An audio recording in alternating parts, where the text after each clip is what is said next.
ciidanka booliska gobolka Gabiley ayaa xalay kantaroolka bari ee gobolka Gabiley ku qabtay gaari siday beer la garan waayay beerka uu yahay waxaana isla maanta ciidanka booliska oo hormuud u yahay taliyaha saldhigga gobolka xogayaa fulinta qaar ka mid ah xildhibaanada golaha deegaanka iyo wasaaradda xanaanada xooluhu uleedka magaalada Gabiley ku gubeen beerkaasi xalay ay gacanta ku dhigeen ciidanka booliska gobolka Gabiley waxaana faahfaahin dheeraad ka bixiyay taliyaha saldhigga xogayaa fulinta iyo suduuha wasaaradda xanaanada xoolaha kan waxaanu taaganahay inaynu gubno aafaan qabanay oo beera leesku marka la leeyahay waa ilaaliyaha naf iyo maal waa arintana kamid ah because waxa weeye beerkani wuxuu ka yimid Ethiopia wuxuu ku gudbayay nin baa siday iyo gaari nooha ku xidhan yahay wuxuu leeyahay telefoon baa laga soo nin baa soo saaray wajaala ka soo saaray telefoonkiisu uu qoray wuxuu qoray oo kale hal telefoon oo kale ninka loo geynayo buurta kala jeexan baa lagu wareejinayaa buur gaadha ku sugaya wasiduu noo sheegay darawalkii siday kadib markaa waanu qabanay runtii waa arrin deen naxdin leh meel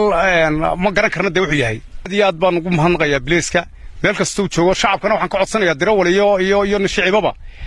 in ay dadka dalka badbaadiyaan oo aafadan oo kale marka la saarayo uu qofka muwaadinka damqado markii taliyuhu nala soo hadlay waanu aragnay beerkii caafimaad ahaan waxaan ku inaan la cuni karin waanu jeexnay waanu baadhnay urta ka soo baxay Saadiyaabsa waxa lagu soo murgalay karatoon waxaana waa baalmarsantahay sharciga hilibka waxa lagu soo murgalay jawaano waxa lagu soo margalay magaalada Saabaco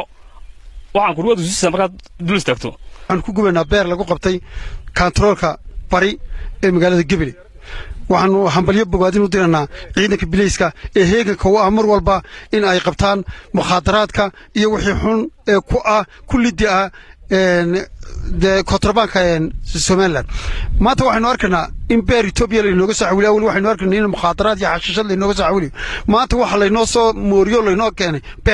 beerkii wax alla wuxuu yahay aan la garanayn marka waxaan leenahay anagu xoolana uma baahnin waxna ugama baahnayn maanta beerkaas caafimaadkeeni ayuu lid ku yahay waxaan bogaadin iyo hambalyo u diray ciidankii Bileeska oo mahadnaqaya markii koowaadna maaha waa 2 jeer 3 jeer 4 jeer waxana laga dhigtay LC sidoo kale waxa halkaas ka hadlay qaar ka mid ah xildhibaanada golaha deegaanka degmada Gabiley oo dhamaantood baaq u diray dadweynaha reer Somaliland in ay la shaqeeyaan ciidanka qaranka Jamhuuriyadda Somaliland Farxaan Cabdaaw Ciise Honkable TV gobolka Gabiley